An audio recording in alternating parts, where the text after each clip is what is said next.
Guys,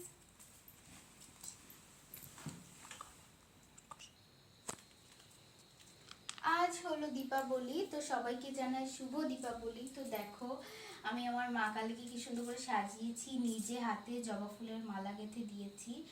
আর চেষ্টা করেছিলাম DIY candle বানানোর, বাট এটা হয়নি।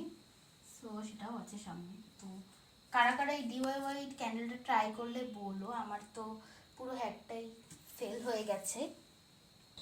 এই যে দেখো, কার্তিক মাসে কিন্তু দামোদর দীপদান করতে হয়, আকাশ প্রদীপ। তুলসী তলায় কিন্তু তোমরা এটা অবশ্যই দেবে। আর ভগবান শ্রীকৃষ্ণের দামোদর লীলার ছবিতে দেখিয়ে কিন্তু তোমরা এটা তুলসী গাছে এনে রাখবে। এটা কিন্তু অবশ্যই কার্তিক মাসে তোমরা করার চেষ্টা করবে, এবং এটা করতেই হবে। আর দেখো আমাদের তুলসী গাছে এগুলো কি হয়েছে, তো কেউ যদি এটা জানো আমাকে একটু কমেন্ট করে বলো। আর দেখিও না ডিওয়াই ক্যান্ডেলের অবস্থা। জয় জগন্নাথ। এই দেখো আমার জগবন্ধু সুভদ্রা, গণপতি আছে, আর রামকৃষ্ণ পরমহংস দেব, মা সারদা দেবী, স্বামী বিবেকানন্দ, সিদ্দিকি দাদা সবাই আছে।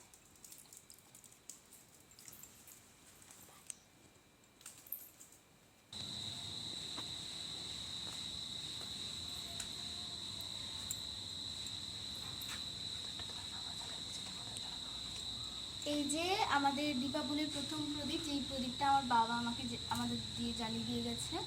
তারপর হচ্ছে আমরা মামের সব প্রদীপ জ্বালিয়েছি। হ্যাপি দিওয়ালি গাইস, সবাইকে শুভ দীপাবলির অনেক শুভেচ্ছা। তোমরা দীপাবলি অনেক ভালো কাটাও, মজায় কাটাও। প্রথম রং মশাল বাজি পোড়ানো স্টার্ট করছি।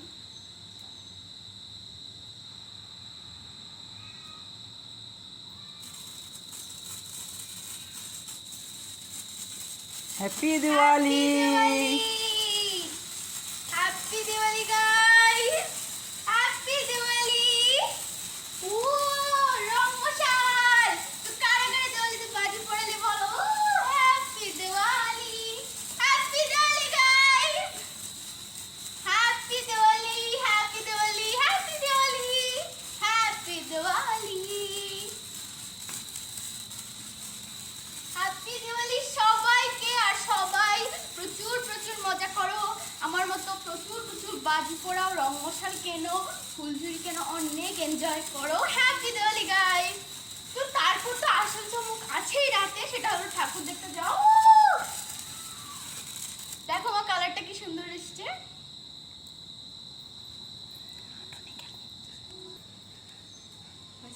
দেখো গাইস, এবার নিয়ে আসলাম তারাবাজি। এই যে দেখো, তারাবাজি পোড়াবো।